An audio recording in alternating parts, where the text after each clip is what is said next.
All right, guys, Cody here. It's been a while since I've done a video. Just been busy with family stuff, although we are pretty much cooped up in the house for this, quarantine or stay-at-home order in California. But anyway, hope wherever you are, everyone's doing well. I was going to get to a couple questions, and since I haven't done this a while, we'll take a few more and maybe do a little longer than I usually do. Before I do, I wanted to correct a couple things. As I've mentioned in each video, if people, if there's something that I say that still that doesn't stand anymore, maybe that's old information, then chime in and let me know. And someone did, and I'm thankful for that. And you should be thankful for that because it's information. So this is hot off the press. As for MSD, we talked about MSD a couple times. It looks like they're still not allowing students to go directly to MSD from basic special agent course. So just note that. I've had several people. I think the most interest has been going to MSD from both military and law enforcement folks. So still got to do. It looks like it's still at the moment you still have to do your field office before you go anywhere else. I noted the timeline or the training timeline a few videos back, and I mentioned 3 weeks at FSI. That's the Foreign Service Institute. That's where they kind of indoctrinate you into being a in the Foreign Service. So you spend it with other folks, not just special agents, with people. You name a job and they have it within the department. So you'll spend those 3 weeks there. But now it looks like there's an additional week. And let's see, they call it 0 week, where you go to the training center out in Dunlawren, Virginia, and you do some PT, do your PT tests and probably some other type of familiarizations. So that's an additional week. I mentioned that the high threat training or the Atlas training, I don't know the name, I don't know what Atlas means, but it used to be called high threat tactical training. And we used to go to that training before we went to a high threat assignment. And it could be at any time in your career. They started right around the middle of my career. They started pushing people. Actually, towards the end, they started pushing people to go. And I went at the beginning, and then after 5 years, it expired. So I was supposed to go back towards the end of my time in DS. And I remember them trying to push to get it at the back end of BSAC, and it looks like now that the Atlas course or high threat tactical course is supposed to be completed within 1 year of you being on. I don't know if they track it. Something tells me they don't. Or maybe they do and you get a nastygram email and you should do it, but whatever. I don't think I wouldn't sweat it too much if that's not an interest of yours. That's later down the road once you get in. So the list, the second, we talked about bidding out after your first assignment and how it's hard to go overseas. And there's that new list that I briefly talked about, and I didn't know the name of it. It's called the LSPEC list. LSPEC, I believe, stands for Entry Level Specialist. So that's a list in which you can have a better shot at getting overseas to a more traditional assignment rather than going to a high threat environment. And try to jump to another spot. Or you could go domestic as well. Looks like MSD now has requirements, so or some pretty stringent requirements is what they said. So that's good. I think competition is good because it is a special unit. Again, if their hands weren't tied, they could do some really cool shit. They get some good training. So anyway, those are things that I want to brief you guys on. So I had a question. It's kind of a broad question. And so I'll try to break it down. Well, I'll break it down for the assignments I've been to. I've never done a headquarters post, so I can't tell you what that's like. But the typical day-to-day life, what's typical day-to-day life like as a DS agent? Well, it varies, right? Because you can be in any type of assignment. And I've mentioned on other videos all the different type of assignments. So at the field office, field office is very... If you're in New York, it was called NIFO or a Washington field office, you're probably doing a lot of protection. I was in Houston where we had some protection, we had a good balance, and we had a lot of casework. Typical day-to-day life, regular job, man. Come in at regular hours. You're supposed to do 10 hours, 8 hours plus two leap. Law enforcement availability pay is what it's called. So, you come in at a decent hour in the morning and then you stay till your time at night. Most of the time you're doing, if you're running cases, you're doing checks on the computer, you're writing your reports, you're possibly doing interviews, calling people in for interviews. You might be going out for interviews. You could be doing surveillance midday. You could be, not to say undercover, but you could go in and say, I'm Joe from down the street and talk to a business that you're investigating, ask some questions and not let them know who you are.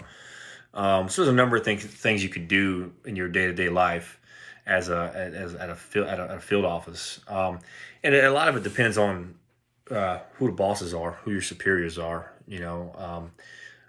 Usually you can PT during the day if you want. Houston had a gym. It was nice gym in the building, and not in the building, in the office. And you can get some exercise. I guess not most, but a lot of bosses support that. So really it's oftentimes you have the autonomy to create your day, as long as you're investigating cases and closing cases and hopefully arresting people and prosecuting some people, and you're good to go. If you're overseas at a high threat environment, I did Iraq twice in two different places, so I'll talk about those both. But if you read the book, it'll give you a good layout of how we did it in Baghdad. But basically, I was in high threat protection in Baghdad. So wake up, go to an intel brief, get back, go get kitted up for the run of the day, the mission of the day, meet the guys, do a hood brief, basically talk about rules of engagement, any current issues. You brief them on you as the agent brief them on intel. They talk about any tactics, the routes were taken, primary, secondary, and tertiary. And then you go out and do your mission. And then you come back and usually eat lunch, hit the gym. At that point, you probably 2-3 o'clock. When I was in Baghdad, the missions were supposed to be under 4 hours. We weren't allowed to stay. The client, or not the client, the diplomat, the person you're taking out, is not allowed to be out more than 4 hours. I don't know if that's still the case, but we'd get back, go to lunch, let that settle, and then get some PT in, go to the gym, go back to the office, schedule up for the next day. So usually have runs just about every day, 5, 6, 7 days a week, usually 5 or 6. Most people don't go out on Sundays or Saturdays. And then do that planning, contact some people, and then eat some chow at the end of the day and go back to your room and hang out, or go have a few drinks with the buddies, barbecue, hit the gym again, you name it. It's a number of things you could do. I did talk about this pretty significantly in the book. And I think I did it in a lighthearted way that people will enjoy. So what else? So Ho Chi Minh City, that's a traditional post. So at a traditional post, your hours, I think, are more traditional. It also depends on the boss, but it's like a 9 to 5, come in at or 8 to 5, come in at 8, leave at 5. You're not really doing anything super high speed at a high threat post. You might have some events to attend at the end of the night, with fellow diplomats. You might be go and drink some beer and singing some karaoke with the Vietnamese police. That happens. It's planned, obviously. So, you have events to attend here and there, but generally your days at a traditional post are 8 to 5ers. Now, some people are really busy, so they'll work longer hours. If you're managing these programs at these large posts, Ho Chi Minh City in Vietnam was a pretty, I think it was more of like a medium-sized post. So, but again, it's all on the boss, and it's all up to you to manage your time. And if you prove that you can manage your time, I would hope that boss would allow you to, perform however you need to perform. And then, I did Northern Iraq, so that was different. That was a high threat post, but it had a traditional element to it, just because in Erbil and Kurdistan, Northern Iraq, it was considered a safe place. I actually volunteered to go back because you can, one, make a ton of money there. You can go out and go to the cafes, and down the street. And then by the time I got there, ISIS had already taken Mosul, and they were pushing up from the south and southwest and eventually the southeast.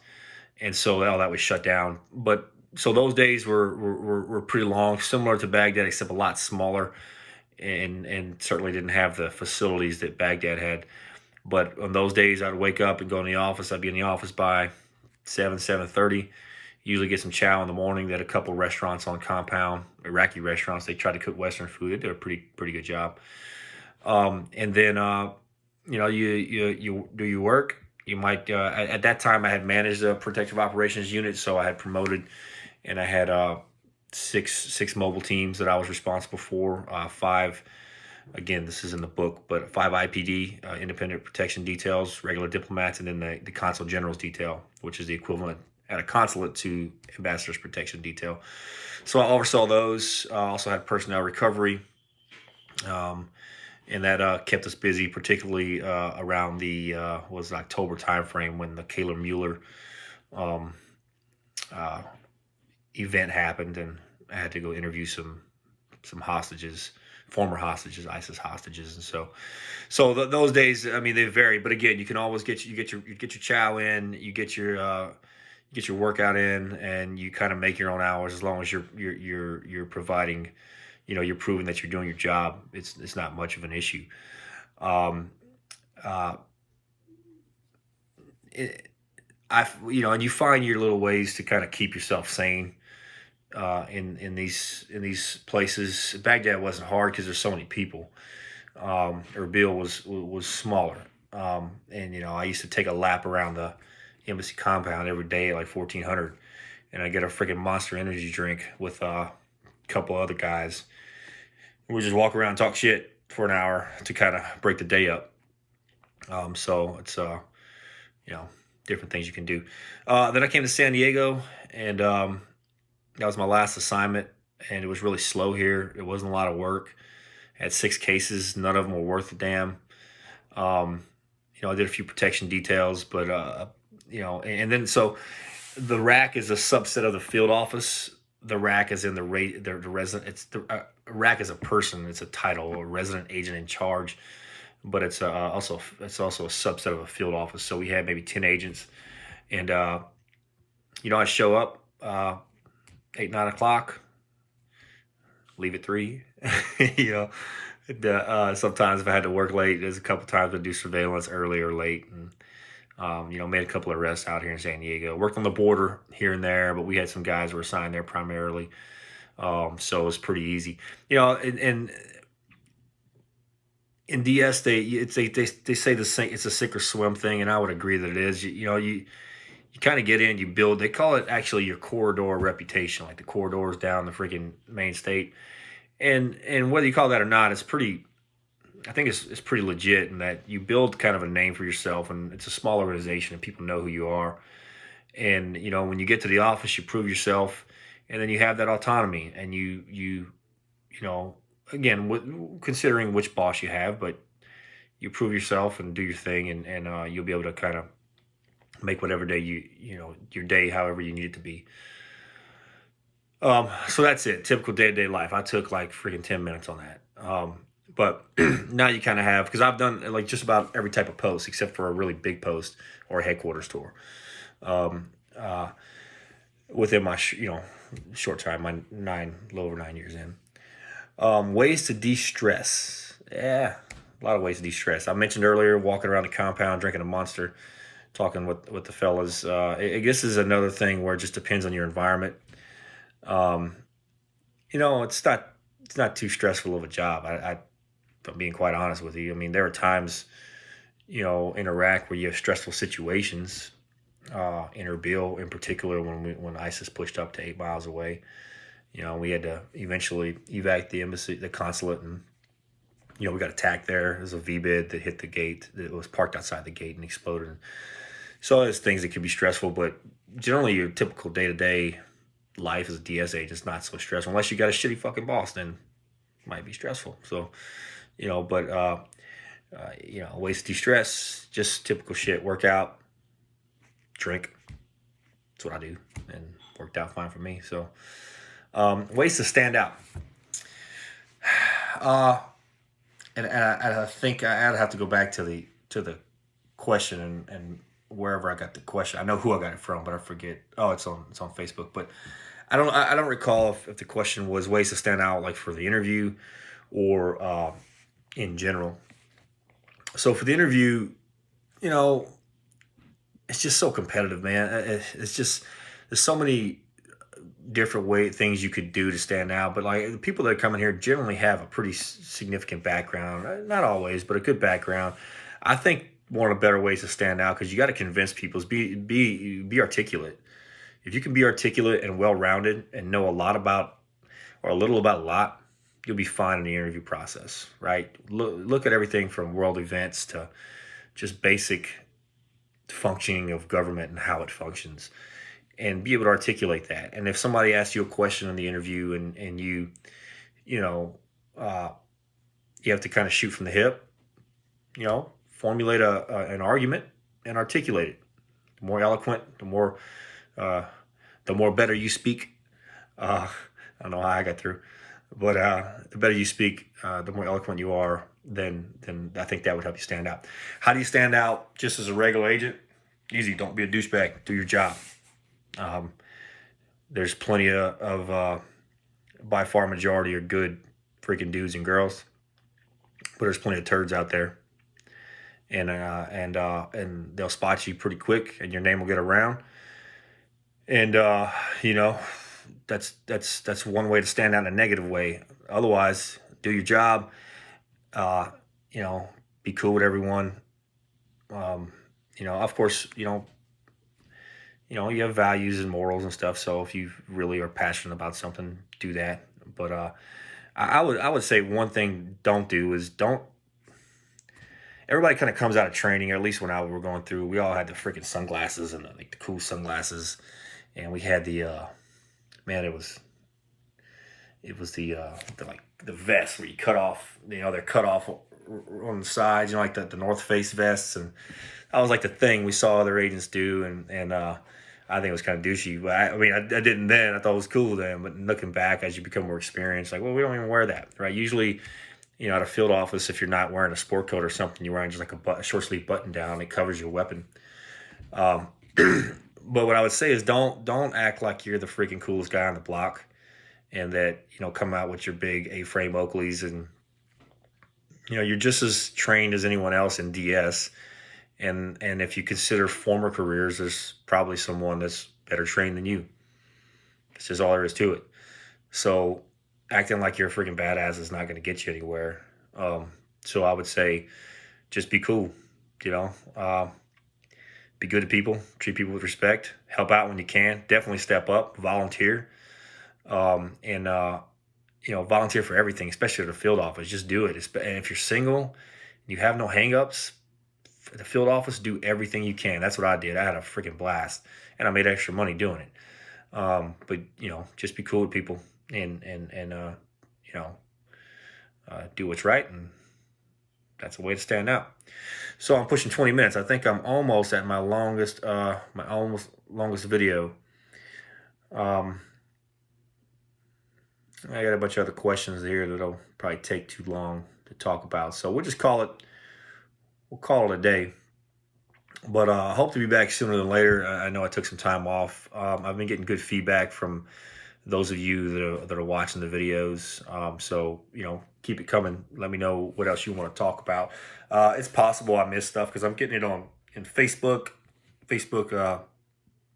on Instagram. I'm still getting emails from different. So if I miss one of your questions, it's not my intent. Just hit me up again. Say, hey man, could you follow up on this? And I'd be happy to do it. Or if you want me to expand on something, I'm happy to do it. Like I said, I'm enjoying this. So, let me know what you need. That's about it. Audiobook. I hope it still comes out in April. This whole coronavirus thing is throwing a wrench in everyone's plans. I'm done with the recording, but there's a thing called pickups. So if there's a phrase or a sentence or a word that I didn't say, that I used my Cajun slur, like you hear me on these videos, then they have you do it again. Those are called pickups. And we're kind of on lockdown in California, and the place where I recorded this, I imagine, is not open. So if I do need pickups, and I imagine I do, That'll be some time before I can do those. So I don't know when the audiobook's coming out, but print book's still good to go. Check it out. It's on Amazon. Follow me if you're on Instagram, or on Instagram, agentunknown_book. Same thing on Facebook. If you're interested in becoming a DS agent, go check out the Facebook group, Becoming a DSS Agent. We got maybe 10 people or so now, and people are kind of connecting. It's always good to build community. So go ahead and do that. And I'm on Twitter, trying to tweet more. You know, so you'll hear me talk some shit there. So anyway, all right. Hope everyone's doing well, and we'll talk soon. Out.